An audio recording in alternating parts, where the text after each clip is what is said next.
नमस्कार, मैं हूं अर्जुन खजूरिया और आपका स्वागत है हमारे चैनल में। दिल्ली के मुख्यमंत्री और आम आदमी पार्टी के मुखिया अरविंद केजरीवाल अब एक विवाद में खड़े दिखाई दे रहे हैं। दरअसल अरविंद केजरीवाल की एक वीडियो सोशल मीडिया पर फ्लोट हो रही है और उस वीडियो में अरविंद केजरीवाल वक्फ बोर्ड को लेकर जो बयान दे रहे हैं वो काफी चौंकाने वाला बयान है, जिसको लेकर अब भारतीय जनता पार्टी भी अरविंद केजरीवाल से लगातार सवाल पूछ रही है। दरअसल जो वीडियो इस समय ट्विटर पर वायरल हो रहा है उसमें अरविंद केजरीवाल वक्फ बोर्ड के लिए बोलते हुए कहते हैं कि जब भी जरूरत पड़े आपको, केजरीवाल भी और दिल्ली सरकार भी तन मन धन से पूरी तरह से वक्फ बोर्ड के साथ है। और आगे बोलते हुए अरविंद केजरीवाल उसमें कहते हैं कि बंबई के अंदर इस देश का जो सबसे अमीर आदमी है, यानी कि वो इशारा किया गया था मुकेश अंबानी की तरफ। आगे उसमें अरविंद केजरीवाल कहते हैं कि बताते हैं उसका घर वक्फ बोर्ड की प्रॉपर्टी पर बना हुआ है, हमारी सरकार अगर वहां होती तो उसकी प्रॉपर्टी तोड़वा देती। तो ये वीडियो जो है वो तेजी से सोशल मीडिया पर वायरल हो रहा है और इसको लेकर अब भारतीय जनता पार्टी लगातार अरविंद केजरीवाल से सवाल पूछ रही है। बीजेपी के नेता कपिल मिश्रा, जो कि पहले अरविंद केजरीवाल के साथ थे, उन्होंने केजरीवाल से सवाल पूछा है कि अमानतुल्लाह खान वक्फ में घोटाला करके जेल में पड़ा है और ये मुसलमानों को केजरीवाल बना रहे हैं। अंबानी का घर तोड़कर वक्फ को दे देते, वाह रे। आगे उन्होंने केजरीवाल के लिए लिखा है, वाह रे मौलाना केजरुद्दीन। ये लिखा गया है कपिल मिश्रा की तरफ से। और आखिरी लाइन में कपिल मिश्रा ने लिखा है, गुजरात में क्या क्या वक्फ बोर्ड को देने का ख्वाब है आम आदमी पार्टी का। दरअसल मुकेश अंबानी का अगर फैमिली बैकग्राउंड आप देखें तो वो गुजरात से बिलोंग करते हैं। तो भारतीय जनता पार्टी ये सवाल उठा रही है कि अगर मुकेश अंबानी की प्रॉपर्टी को ये कह रहे हैं कि वक्फ बोर्ड को दे देंगे, घर उनका तोड़वा देते अगर इनकी सरकार होती,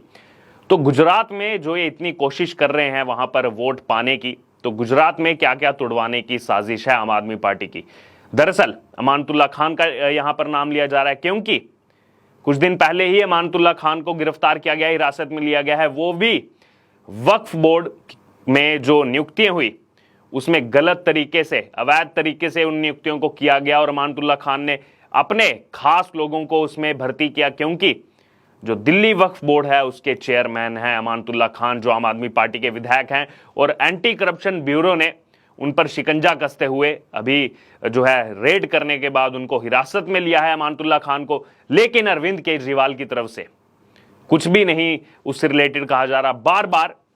जो है वो आरोप जो लग रहे हैं अमानतुल्लाह खान जिसके जरिए अंदर हैं उसको लेकर अरविंद केजरीवाल यही कह रहे हैं कि हमारे विधायकों को फंसाने की कोशिश की जा रही है। लेकिन खुद दिल्ली वक्फ बोर्ड के जो सदस्य हैं वो अमानतुल्लाह खान पर यह आरोप लगा चुके हैं कि कितनी धांधली अमानतुल्लाह खान ने यहां पर मचाई हुई है दिल्ली वक्फ बोर्ड में। और अगर बात की जाए, आम आदमी पार्टी जो इस समय कुछ मंदिरों में भी जाकर के जो है दर्शन कर रही है, उसको लेकर भी सवाल पूछे जा रहे हैं कि पहले मनीष सिसोदिया कहते थे कि चुनाव से पहले जो मंदिर जाता है वोट बैंक की राजनीति करता है। अब खुद आम आदमी पार्टी क्यों गुजरात के मंदिरों में पहुंच रही है? और जब से वीडियो वायरल हो रहा है, लोग भी लगातार सवाल पूछ रहे हैं उस दिल्ली वक्फ बोर्ड में, जहां अमानतुल्लाह खान एक तरफ शिकंजा कसा हुआ है, भ्रष्टाचार के आरोप उन पर लगे हुए हैं, एंटी करप्शन ब्यूरो उन पर जो है कार्रवाई कर रहा है। और ये वीडियो इस बीच आना, अरविंद केजरीवाल का वीडियो आना, कहीं ना कहीं ये दर्शाता है कि वोट बैंक की राजनीति आम आदमी पार्टी की तरफ से कैसे की जाती है। और वहीं अगर बात की जाए इस वक्फ बोर्ड की, जो पिछले कुछ दिनों से विवादों में है, इस वक्फ बोर्ड की आपको हिस्ट्री बता दे तो कांग्रेस सरकार ने 1995 में इसका संशोधन किया था। तब से वक्फ बोर्ड को कई सारी ऐसी शक्तियां मिल गई जिसका दुरुपयोग का आरोप लगातार इस वक्फ बोर्ड पर लगता है। उसी वक्फ बोर्ड को अरविंद केजरीवाल अब ये कह रहे हैं कि घर दे देते। और अगर बात की जाए, वक्फ बोर्ड काफी चर्चा में है इन दिनों। दिल्ली सरकार की एंटी करप्शन ब्यूरो जो ब्रांच है उसने वक्फ बोर्ड से ही जुड़े हुए घोटाले के आरोप में, जो ओखला से आम आदमी पार्टी के विधायक हैं, केजरीवाल के बेहद करीबी हैं अमानतुल्लाह खान, उनको भी गिरफ्तार किया है। वहीं दूसरी तरफ इसी वक्फ बोर्ड के रिलेटेड एक खबर आपको बताएं, तमिलनाडु के एक हिंदू बहुल गांव जिसकी करीब 90% जमीन जो है उसको वक्फ बोर्ड की संपत्ति घोषित कर दिया गया था, जिसमें एक 1500 साल पुराना मंदिर भी था। तो सोचिए, दुनिया में इस्लाम के आने से पहले के मंदिर पर भी वक्फ बोर्ड किस तरह से अपनी मिल्कियत करके ये दावा कर दे रहा है कि वो प्रॉपर्टी उसकी है। आपको बता दें, वो जो तमिलनाडु का हिंदू बहुल जो गांव है उसकी जमीन कैसे वक्फ बोर्ड ने जो है अपनी संपत्ति घोषित कर दी। दरअसल ये तमिलनाडु का एक ताजा मामला है जो पिछले कुछ दिनों से सुर्खियों में बना हुआ है। प्रदेश के त्रिची जिले के एक हिंदू बहुल गांव जिसका नाम चेंथुरई है, उसको वक्फ बोर्ड ने अपनी मिल्कियत घोषित कर दिया और वक्फ बोर्ड ने बोला कि इस गांव की पूरी जमीन वक्फ बोर्ड की है, जबकि उस गांव में जो सच्चाई अगर आपके सामने बताएं तो सिर्फ और सिर्फ 22 मुस्लिम परिवार हैं, जबकि हिंदू आबादी 95% से भी ज्यादा है। हैरान करने वाली बात यह है कि वहां के मंदिर पर भी वक्फ बोर्ड ने अपनी संपत्ति घोषित कर दिया है और वहां के गांव वालों का कहना है कि यह मंदिर 1500 साल पुराना है, यानी कि दुनिया में इस्लाम के आने से भी पहले का यह मंदिर है। तो तमिलनाडु का यह जो मामला है वो वक्फ बोर्ड को जिस तरह से असीमित शक्तियां दी गई 1995 में एक्ट ला करके, संशोधन करके, उसका दुरुपयोग का शानदार उदाहरण आप देख सकते हैं। और दिल्ली में भी मंदिरों पर ऐसे ही वक्फ बोर्ड ने अपनी संपत्ति घोषित किया था और कैसे सिर्फ 13 सालों के अंदर दोगुनी से ज्यादा हो गई वक्फ बोर्ड की जमीन, यह सोचने वाला विषय है। सबसे पहले तो आपको यह जानकारी दे दें कि वक्फ बोर्ड के पास भारतीय सेना और रेलवे के बाद सबसे ज्यादा जमीन है भारत के अंदर, यानी कि जो वक्फ बोर्ड है वो देश का तीसरा सबसे बड़ा जमीन का मालिक है।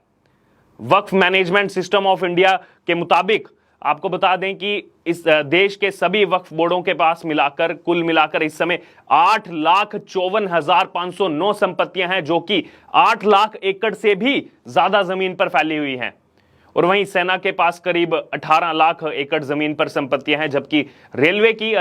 चल अचल संपत्तियां मिलाकर के कुल 12 लाख एकड़ में फैली हैं। तो अब जो ये आंकड़े जो जानने वाले हैं वो इसलिए चौंका देते हैं क्योंकि साल 2009 की तुलना में देखा जाए तो साल 2009 में वक्फ बोर्ड की संपत्तियां मात्र 4 लाख एकड़ जमीन पर फैली हुई थी और इस समय 13 वर्षों के अंदर कैसे वक्फ बोर्ड की संपत्तियां दोगुनी से ज्यादा हो गई। जो 2009 में 4 लाख एकड़ थी वो 2021-22 आते आते कैसे 8,54,000 एकड़ हो गई और कैसे बढ़ रहा है ये वक्फ बोर्ड की जमीन का ये जो रकबा है किस प्रकार से बढ़ रहा है। दरअसल वक्फ बोर्ड देश भर में जहां भी कब्रिस्तान की घेराबंदी करवाता है उसके आसपास की जो जमीन है उसकी संपत्ति को भी अपना करार दे देता है। हमने पहले भी आपको कुछ रिपोर्ट्स में दिखाया था कैसे अवैध मजारों में नई नई मस्जिदों की इस समय जो है लगातार बनती जा रही हैं और इन मजारों और आसपास की जो जमीन है उस पर वक्फ बोर्ड का कब्जा हो जाता है। हाल ही में दिल्ली के हौस खास का भी हमने आपको एग्जाम्पल दिया था हमारे चैनल पर,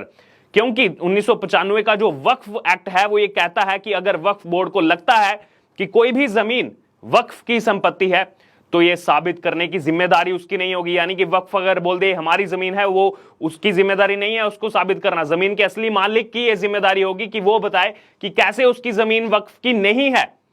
तो किस प्रकार से जो 1995 का एक्ट है ये जरूर ये कहता है कि किसी की निजी संपत्ति पर वक्फ बोर्ड अपना दावा नहीं कर सकता, लेकिन ये किस प्रकार तय होगा कि यह संपत्ति निजी है और जिस पर भी वक्फ बोर्ड हाथ रखेगा वो वक्फ बोर्ड को साबित करने की जिम्मेदारी नहीं है कि वो जमीन उसकी है, बल्कि जमीन के असली मालिक को यह दिखाना है कि वो जमीन वक्फ बोर्ड की नहीं है।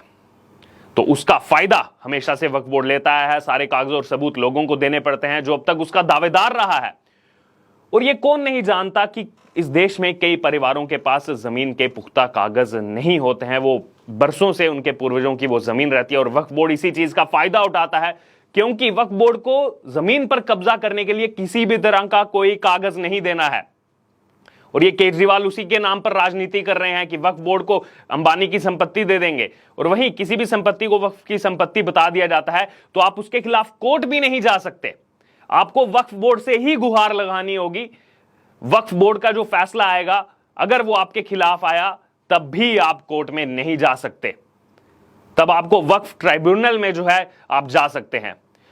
तो आप सोचिए इस देश के अंदर 1995 में जो ये कानून लाया गया,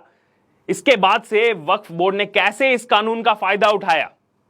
और उसकी गलतियां आज भी जो है कई सारे लोग इस देश के अंदर भुगत रहे हैं। तमिलनाडु की हाल ही में हमने आपको एग्जांपल बताई जहां पे 95% हिंदू रहते हैं, वहां पर 90% गांव को वक्फ बोर्ड अपना जो है अपनी जमीन डिक्लेयर कर देता है। अब यहां पर जरूरत है केंद्र सरकार को भी कि वक्फ बोर्ड के नाम पर जो ये देश के अंदर जमीनों पर कब्जा किया जा रहा है, कहीं पर भी सरकारी जमीन पर कब्रिस्तान बना दिया जाता है और उसके बाद उसके आसपास का जितना भी इलाका होता है वक्फ बोर्ड कहता है कि ये हमारा इलाका है, क्योंकि वक्फ बोर्ड ने जिस पर हाथ रख दिया कि ये हमारा एरिया है, ये हमारी जमीन है, वक्फ बोर्ड को उसके लिए कोई कागज देने की जरूरत है ही नहीं। ये है हमारे देश का 1995 में लाया गया संशोधन के बाद वक्फ एक्ट, जिसका नाजायज फायदा कितने सालों से उठाया जा रहा है, लेकिन अब लोग लगातार इस वक्फ एक्ट में संशोधन करने की मांग कर रहे हैं, इसको बैन करने की मांग कर रहे हैं। क्योंकि अगर बात की जाए तो लगातार पिछले कुछ समय से काफी ज्यादा देखा जा रहा है कि कैसे वक्फ बोर्ड नाजायज इस एक्ट का फायदा उठा करके देश में जो है जमीनों पर अवैध कब्जा कर रहा है। लेकिन इसी बीच केजरीवाल का ये वीडियो आना जिसमें वो कहते हैं कि दिल्ली की आम आदमी पार्टी सरकार और अरविंद केजरीवाल वक्फ बोर्ड के साथ तन मन धन के साथ जो है खड़े हुए हैं, ये कई सारे सवाल खड़ा करता है। तो क्या अरविंद केजरीवाल अब इसको लेकर जनता के बीच जवाब देंगे या फिर चुप्पी साधे रखेंगे, जैसे उनके 2 विधायकों पर दोषी करार दिए गए हैं दंगा भड़काने के आरोप में, अमानतुल्लाह खान जो अंदर हैं, सत्येंद्र जैन जो अंदर हैं, उसको लेकर जो चुप्पी नहीं तोड़ी जा रही, क्या इसी प्रकार चुप्पी नहीं तोड़ेंगे अरविंद केजरीवाल? इसको लेकर आपकी जो भी राय है आप हमारे साथ कमेंट बॉक्स में शेयर कर सकते हैं और इससे जुड़े तमाम अपडेट के लिए बने रहिए हमारे साथ। धन्यवाद।